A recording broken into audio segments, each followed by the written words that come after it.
Betsy and Thomas here for the American Intelligence Media. We have had a little bit of disruption in our tweet decoding because this is July 4th week for Americans and our schedules are kind of crazy. So I want to go back to a tweet on July 3rd and pick it up from there, and then we're going to be doing the tweets of July 4th and what we have today for July 5th. So ready to go? Thomas, pain in the ass of the globalists? Yes, Betsy, I am. It's such an honor to do the Trump tweets, the T drops with you. I can't imagine a higher honor. Oh, well, people ask, some of the people that have just joined us say, what does that mean about T clearance? And you want to explain what that is? Well, it's Trump clearance. It's the highest clearance you can get in the United States of America. And nobody has that clearance except him. And so when he does his drops, we have to interpret them because they're way more than what they appear to be. You have to really be studied if you're going to understand Trumpism and what it is he's trying to get across, because he is masterful at creating memes, at creating sound bites, at creating tweets that take down his enemies. Okay, so the one I pulled from July 3rd that really we do have to discuss because it was such a huge one is, wow, the NSA has deleted 685 million phone calls and text messages. Privacy violations. They blame technical irregularities. Such a disgrace.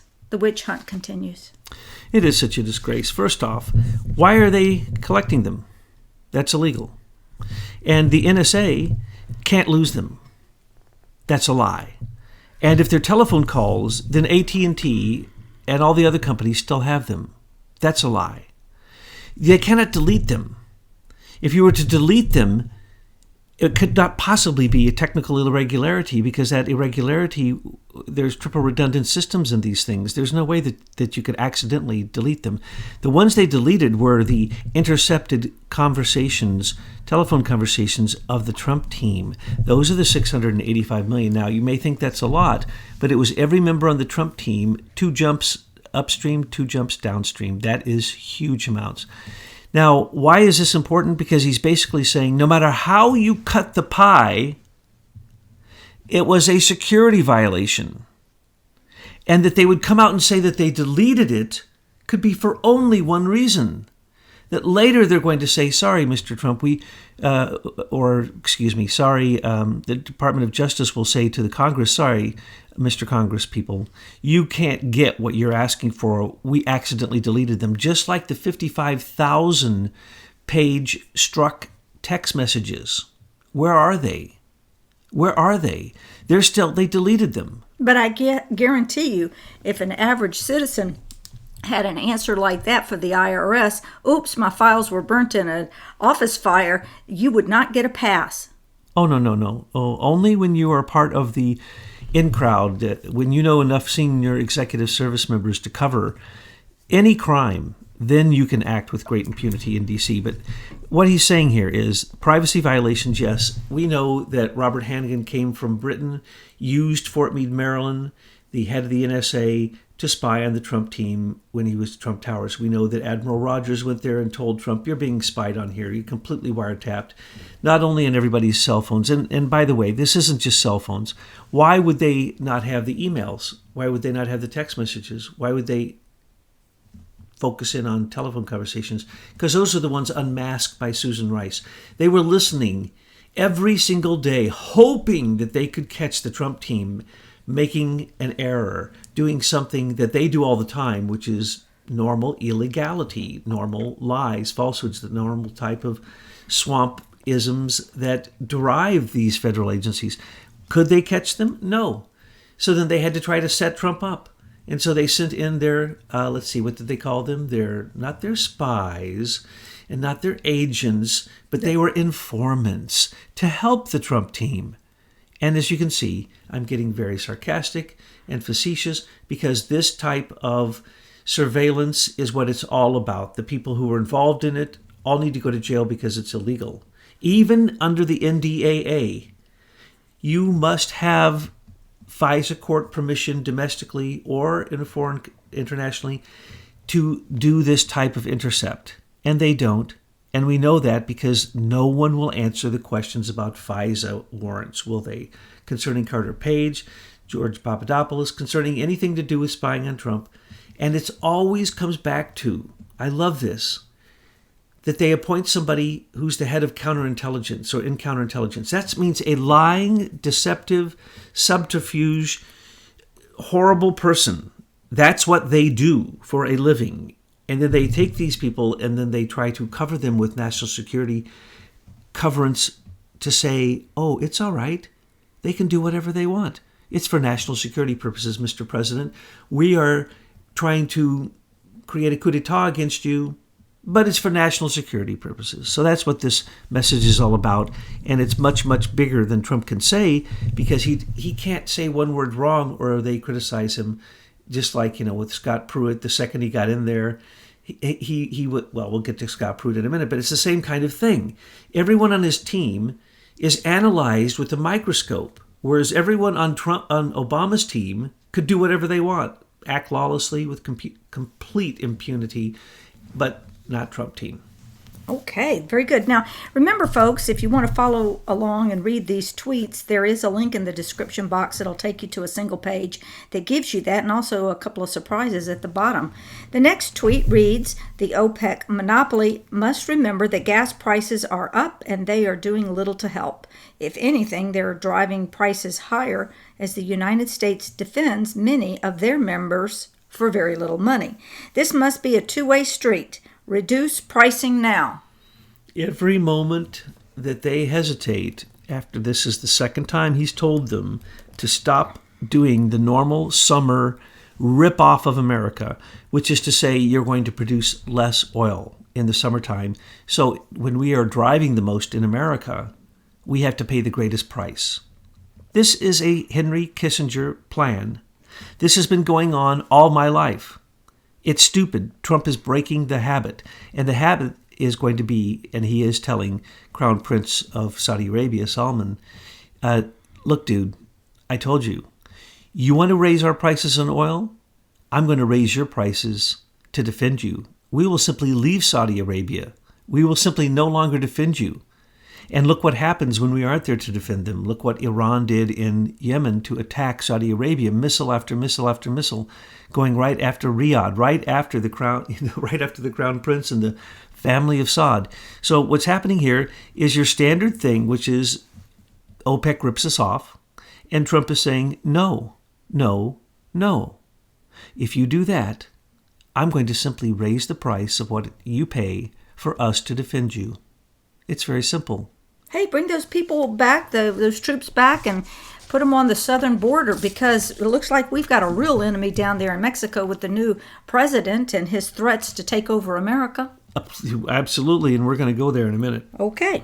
The next tweet is a happy birthday, America, and this was for July 4th, and the link is there. You can watch it. But what I thought was interesting, for me at least, was listening to Trump talk about the history of America briefly. It's not a long video, and about how we won the American Revolution and all that entailed. And of course, as I'm listening, I'm going, yeah, that's really great. But as we know, the Brits still have control of us, and it is possible that we could say that we never won the American Revolution. And I've put all that information at the bottom of the link that's in the description box, so that if you don't believe this outrageous statement, you can see for yourself the proof we found. It just reminds me of good luck, Britain, thinking that you're going to take over America, because Americans all believe that July 4th is our Independence Day. Yes, and what you've said is so true, and what Trump said was correct. A member of the conclave reminded me yesterday. He went down the list of what happened to the signers of the Declaration of Independence. They suffered more than you can imagine. I had forgotten this in history, though I have a degree in history. You often forget these things. When I was reminded of it, I was absolutely shocked to realize that we didn't win the American Revolution just by looking at what happened to the signers of the Declaration of Independence and then looking at the War of 1812. That was Britain coming over to simply stomp on us, burn down Washington, D.C., because in 1800 they had decided to truly coordinate the three branches of government in the District of Columbia. And so they came over, they destroyed everything they could, and yet they still didn't destroy America. it never ended. The War of 1812 never ended, and the War of Independence never ended. So we are in the Second American Revolution. We're trying to get our constitutional republic back. It's happening day by day. It's slow because the bureaucracy, the senior executive service members, and the bureaucracy want to make sure that we don't have freedom in America. Well, I'm sorry to have to say that. Our government has been farmed out to Serco, to the Crown agents, to Brit Control. So this is what we're talking about. But nevertheless, yes, July 4th, it was a great celebration, but we continue to need to do a lot of work. I think that Trump, because he's ending the $80 billion that's poured out through USAID, because he's ending OPIC, and he's going to sever our relationships, no one wants to admit it yet, with the World Trade Organization and the World Bank. Basically, instead of shooting our guns into the air and ringing the Liberty Bell, we basically pointed those muskets back at Britain at this time, and we're saying, get out. And this time, get out permanently. And people don't understand this, that he's already taken these actions. Even with SES, he's downsizing the entire government. So these, we're going to keep hearing the shots of the muskets in the air declaring our independence, even to this very day, if we listen carefully.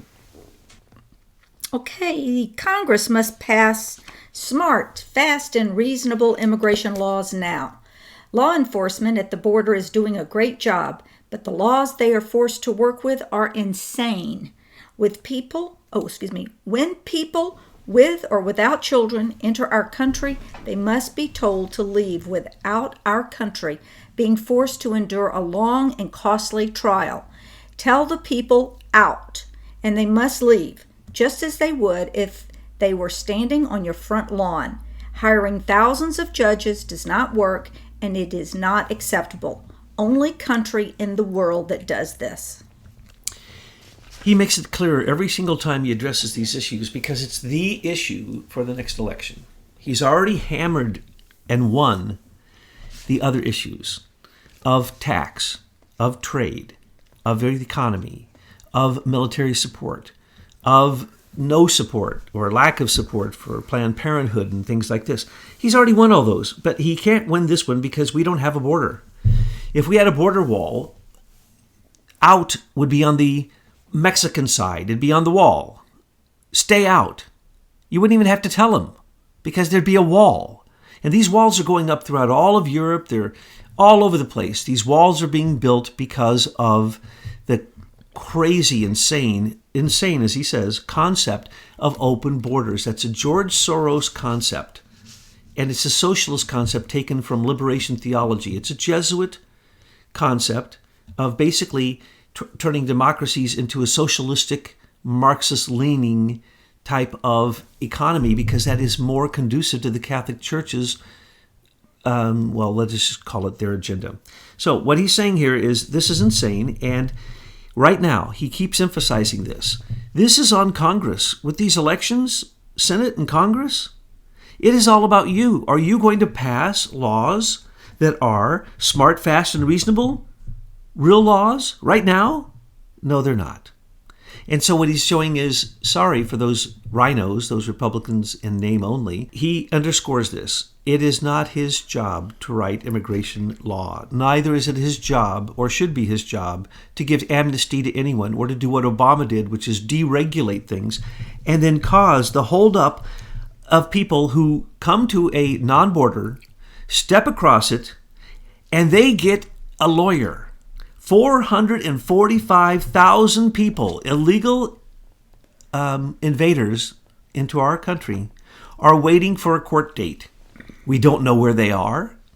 Almost none of them show up for their court date. But we have to appoint judges who spend millions and millions and millions of dollars, as much money probably spent on these judges and the insanity to support these people who come into this country illegally as we would spend on the border wall, which would stop it completely. Then you would it'd be like your house. I love the meme that you had in Truth News Headlines. When You want to be an open borders supporter? Open your front door and leave Starts it. at home. Open borders starts at home. So if you're pro open borders, keep your front door wide open so people can come in. And they're not called rhinos anymore. They're called Democrats in disguise. And it seems like a very basic question that voters need to ask their upcoming elections to Democrats and Republicans. Very simply, where do you stand on the border wall? Precisely, because if you're going to stand there with Antifa and Black Lives Matters and the fascists who are out there saying death to ICE members, death to the people who actually protect our country, death to policemen, end all jails, end all police, end all immigration, complete open borders, have no immigration whatsoever. Anyone can come and go as they please. That's the new Democratic platform. Amazing that they have gone this far into anarchy, into insane rhetoric that nobody believes. Nobody is going to believe any of this anymore. In Europe, the invaders there, do they get literally a lawyer appointed to them? And during the time that they're waiting to determine whether or not their illegal activity, which is obviously illegal because they conducted it, they stepped across the border illegally, and they are not seeking asylum, people. Asylum is a very, very narrow window for those who think that asylum is what it's all about. And for those who think that it's the children we're protecting, you're stupid. They're doing DNA tests right now to prove. Now, they've been able to determine that 85 to 87% of the children coming across the border do not belong to the people who are human trafficking them across the border. Now we'll probably find out it's 100% because we're going to do DNA testing. So thanks, all you open border people who want to have more judges dealing with the 445,000 people who have lawyers appointed to them, and usually after we spend all the money on their case, they don't even show up. What about the hungry children, the poor children, the homeless children in America who are American citizens? We need to stop saying open borders, and we need to start saying, let's take care of America and America first, because we have millions of people that we should be helping that we're not, and we're spending billions of dollars on people who are filling our jails. 45% of the people in jails in America are illegal aliens. And we need to get them out because we need room in the prisons right now for all these corrupt folks in Washington. So he concludes that thought with the next tweet, which reads, Congress, fix our insane immigration laws now. And because they won't answer this, they've answered it.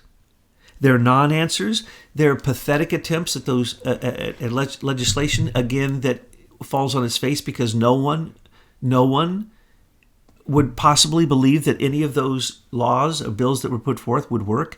They can't work because the Democrats are not going to ever want to solve the issue of immigration, because that's where 22 million votes hang there to be grabbed by people who can be influenced through subliminal programming, television, media, saying Democrats love illegal aliens. No, they don't.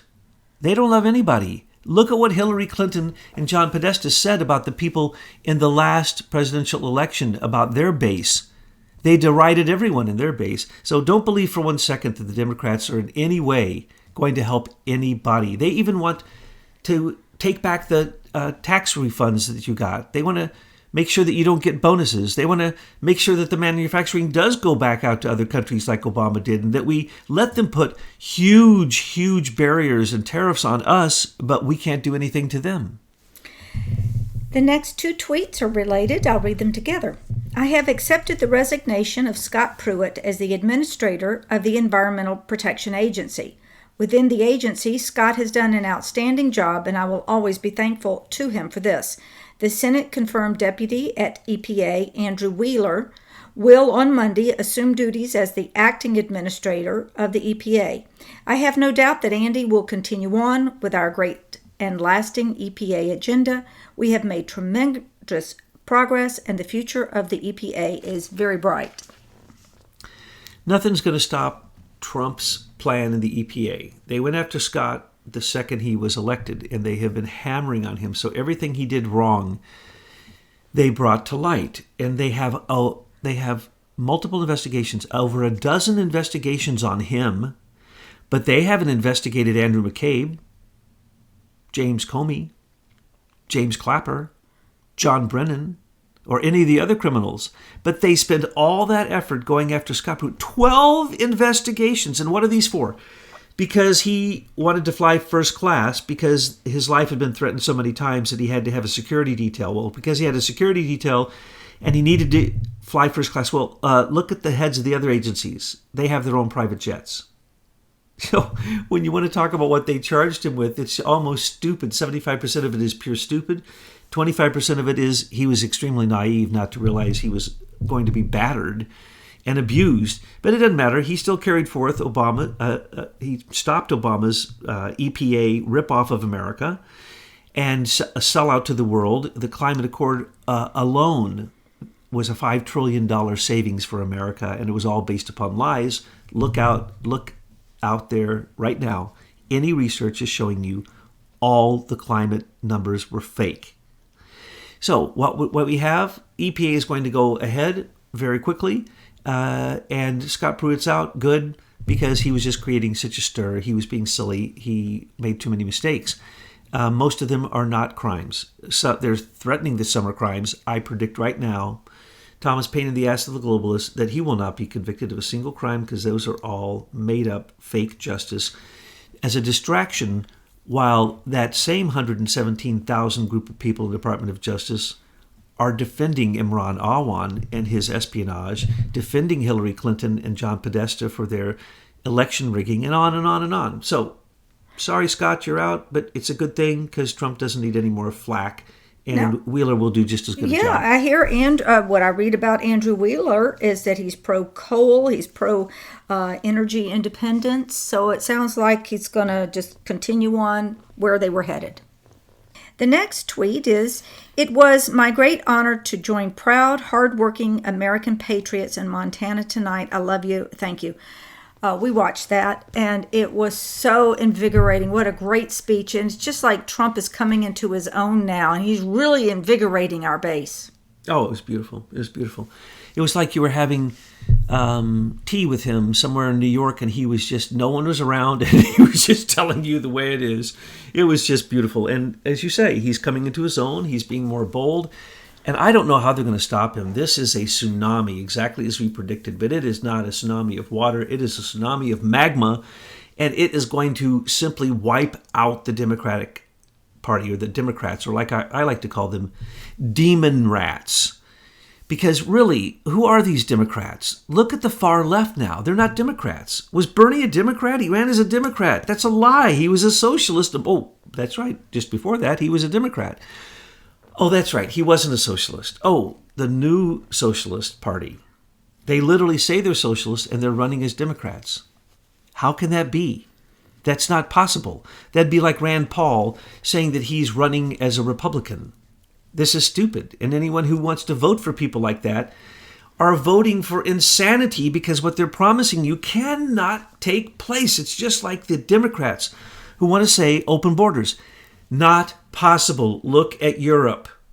Not possible. And in a minute, let's do look at Europe and the fact that everything that we had said has now come to light. Matter of fact, maybe I should focus on that right now because it's not in these. It's just been discovered exactly as we had predicted, that all of the boats picking the invaders up from North Africa and from Turkey, they had to come across the water, didn't they? 7 companies, all lying, flying under false flag. And Malta, the island of Malta, has arrested one of the captains, and they're impounding the ships. And they're flying under false flag, saying they're Dutch, but they're actually German. And this is Merkel, who used German tax dollars to pay 7 non-government organizations, all sponsored by Soros also, German Doctors Without Borders, SOS Mediterranean, Lifeline. Oh, they're all lovely names. All lies.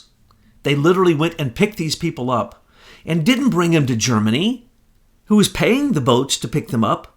And we've said from the beginning, had they simply picked them up in boats and brought them to Hamburg, and the Germans took who they wanted and sent back the ones who were lying, who were actually, in fact, ISIS, Al Qaeda, Syrian fighters. These are invaders, folks. Well, if the German people want this type of immigration invasion in their country, fine, let them do it.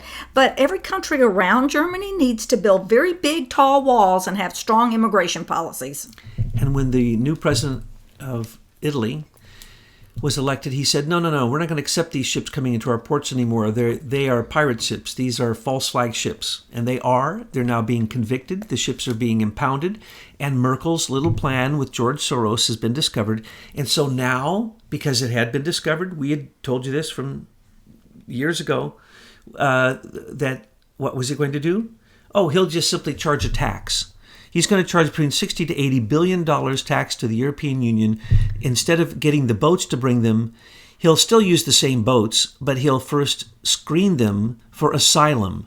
Well, the way he's going to screen them is, what country are you from? I'm from Sudan. You have asylum. What country are you from? Nigeria. Oh, well, you have asylum. What country are you from? Somalia. Oh, well, you have asylum.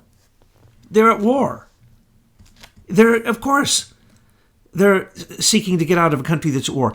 Now let's look at who caused those wars. That would be Susan Rice, Barack Obama, the Brits, the French, the Russians, the Chinese. They're all fighting over the resources in Africa. And so when they become war-torn areas, of course, these refugees happen. But refugees are big money for the Vatican, big money for the United Nations, big money for the fake companies that take care of these refugees. Not only the money that they're paid, but also the human trafficking revenue that comes from dealing with the exchange and the sale of humans, either in whole or part. So exactly what I'm saying, and that's what's happening in our southern border too. I mean, when you look at the line of trafficking that goes right up the districts of Nancy Pelosi, Dianne Feinstein, right up to Canada, you see that. Well, that leads right into the next tweet, which is what we're talking about. A vote for Democrats in November is a vote to let MS-13 run wild in our communities, to let drugs pour into our cities, and to take jobs and benefits away from hardworking Americans. Democrats want anarchy, amnesty, and chaos. Republicans want law, order, and justice. This just underscores what we were saying a minute ago. Make sure that in that meme, there's a gang of MS-13 standing outside your house when you open your door for your virtue signaling that you want to have open borders. Make certain that at least a gang of 24 MS-13 guys are standing there looking at your children, and that you open that door and you welcome them in, because that's what we're doing. That's the anarchy. That's extreme open borders Democrats, or as I like to call them, not the Democrats. These are anarchists. Well, can't we get Maxine Waters' address and drop off the next shipment right there in her front yard? Actually, they come right through her. She's one of the ones who's trafficking these people. She's one of the ones supporting it. She's one of the ones who doesn't want the borders in California. She's one of the ones who is welcoming this. She wants chaos. And look at the way she speaks. All she wants is chaos. It's all she can say out of her mouth. She's been nothing but a riot promoter. She's in one of the most violent places in America. Well, Rahm Emanuel has topped her now in Chicago, but she literally promotes chaos. She promotes amnesty to criminals who cause total chaos in her own district. She's not... Any one of you in her district that votes for her, you should be ashamed of yourself. It's disgraceful. She's voting for anarchy. She's voting for chaos. She's voting for 22 million criminals who came into this country through criminal activity to have amnesty. She is an extreme open border Democrat. Well, she benefits from this kind of chaos. Oh, she absolutely does. And we have to remember that in Obama's time, he took billions and billions and billions of dollars. I could go into all the different programs he stole it from.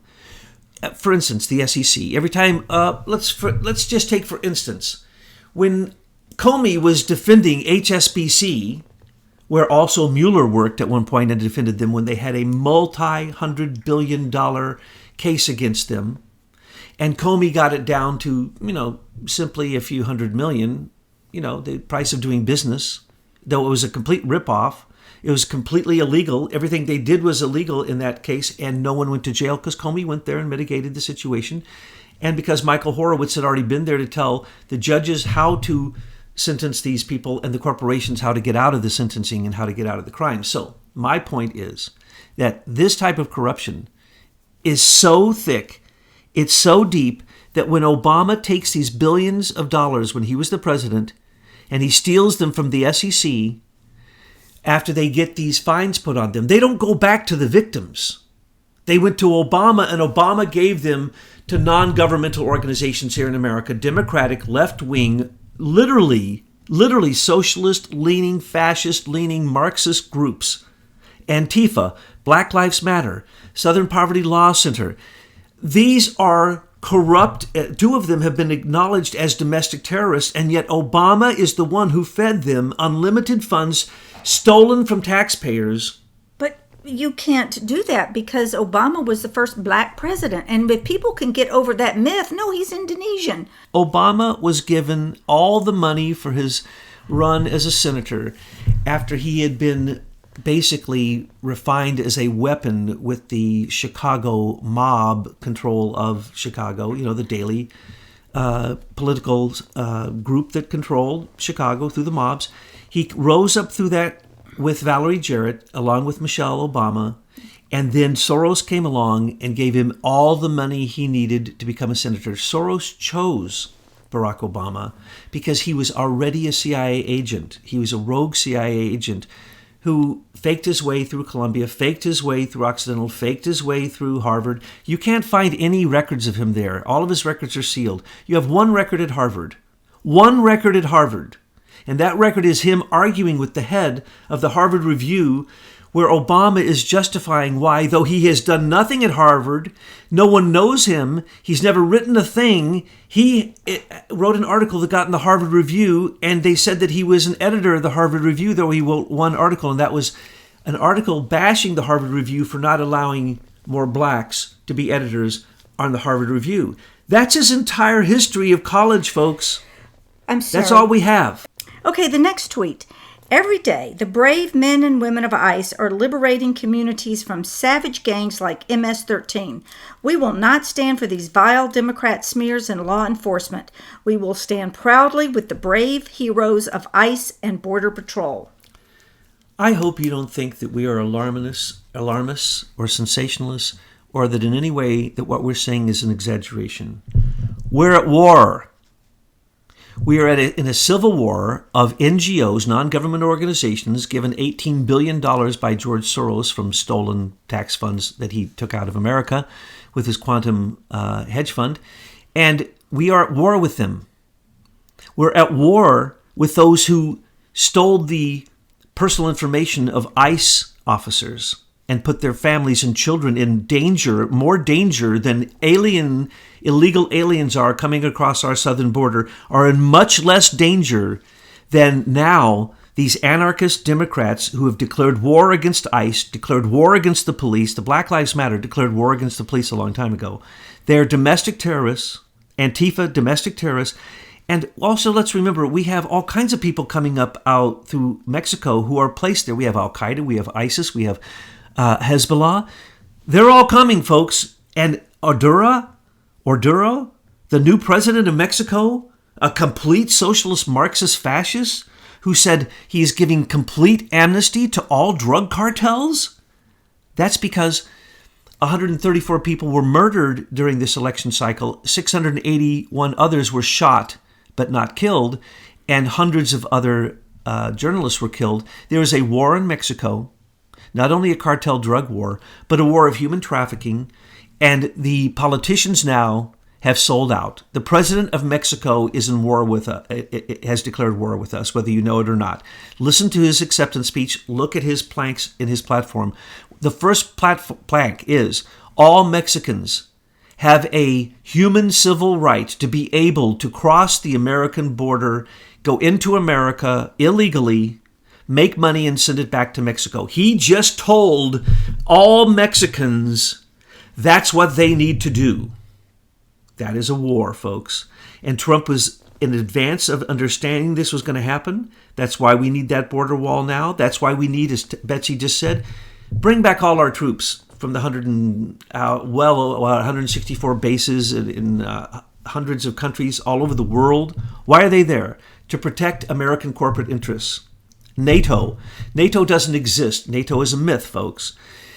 We don't need any of those troops there. Who are we protecting? Who are we at war with?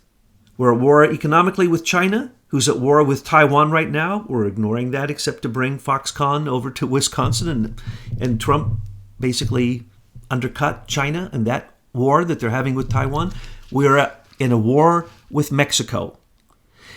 The tariff wars? No. People don't understand. He can't lose. No matter what happens, he can't lose. You need to sit back and just be quiet and let the master of the deal do the deal. And on the border, why does he hammer on this? Because the obstructionists are also in the Republican Party, the entire Senate, the Congress, filled with obstructionists. They don't want a border. No, they're globalists. They want our country to be overrun so that they can take over it. Absolutely. And what we're seeing, like we said a minute ago, 45% of all prisoners in American prisons are illegal aliens. We are the holding pin for the MS-13s and for the worst criminals in Mexico, except the cartel dealers who are killing thousands of people. I don't know how many thousands of bodies have been found on the border in this last year. Untold. I was going to start doing a report on this, but I started looking into it. You know, there's mass graves found almost, every week or two on the border? Nobody even knows who all those people are. Who are they killing? Those are human trafficked people. When we say there's 22 million illegal aliens in this country, we're about the only ones who are saying that, except for the people who are doing the true calculations. But that's a low estimate. But think of that. Half of them, more than half of them, don't exist. If they come up missing, no one's going to notice. If they steal a dead person's social security number and vote, nobody's going to notice. They can pay taxes and receive tax returns off of a dead person's social security number, and Social Security doesn't care. IRS doesn't care.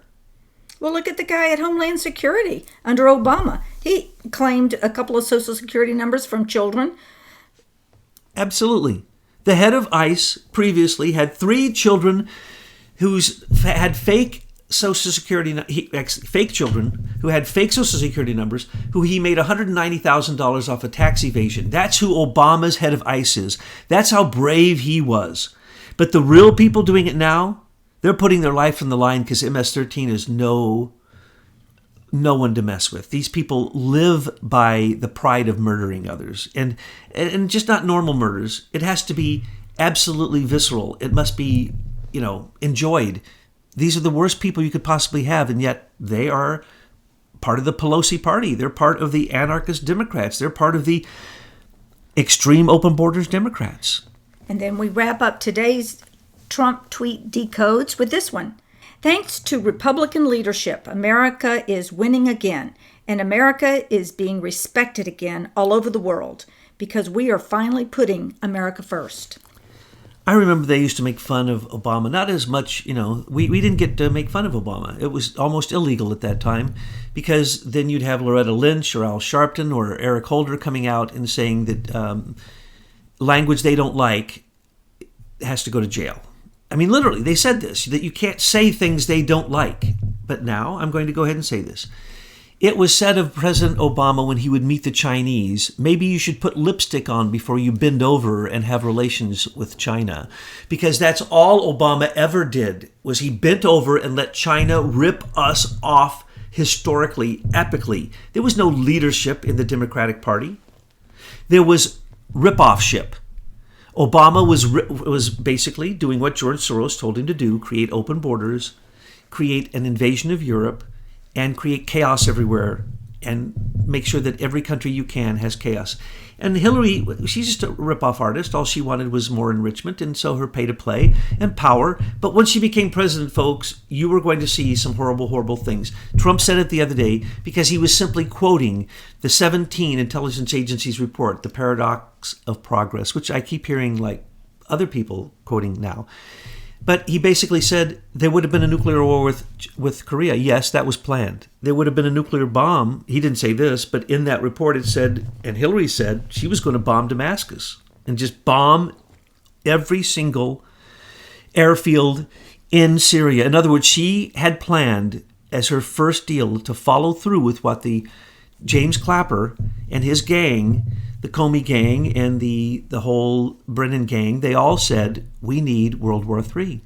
And she was going to do that. That was the leadership of the Democratic Party, or as I like to call them, the demon rats, or the anarchist party, because that's what they want. And if you look at why they want that, it's because when there's chaos, people like George Soros sweep in and become economic terrorists and basically rip off the country because of a currency war. It's the currency wars of George Soros that have brought down 14 elections, 14 nations, basically. He almost brought down Britain. They call him the man who destroyed the pound. In one day, he almost destroyed the entire economy of Britain. He's done this in Asia, in Malaysia, in countries all over the world, and he still continues, and he's doing it in America. So when you say what is the Democratic leadership, if you look at the WikiLeaks, you will see that Podesta and Hillary were taking their orders from George Soros. What is the Republican leadership? He's making a joke here, folks. There ain't no Republican leadership. Here's the Republican leadership. Him and Jim Jordan and Devin Nunes and sometimes Grassley and sometimes Goodlate and a couple others, but only occasionally. That's mostly, a lot of that's political grandstanding and it's soapbox preaching for political purposes. So who is the leadership of the Republican Party? It is Donald Trump. And where is the platform? It's right here in his tweets. Where are his planks? It's right there in his speeches that he gives every time he has a rally, because he knows those rallies will be covered. He knows those rallies reach more people than anything else on television. And he knows that the Republicans out there that are running, he needs to support if they're MAGA supporters. And if they're not, he needs to make perfectly clear what the true planks of the Republican Party are. And that's what he's doing. And he's providing the best leadership, actually. And we see that historically in the numbers. We see it with jobs, with the economy, with everything. And so if you want to talk about Republican leadership, you would have to say that as far as we know in modern times, Trump is the greatest leader of the Republican Party, because he has now gone beyond Ronald Reagan, especially knowing that after the second year of Ronald Reagan's administration, he had Alzheimer's, and George H.W. Bush, his vice president, really ran things. So if you look at that, then you would have to say, yes, absolutely. In 1 year, Trump has already outstripped all other Republicans in modern history. And by the time he gets elected for his second term, he will be the greatest of all Republican presidents and perhaps the greatest president of all times.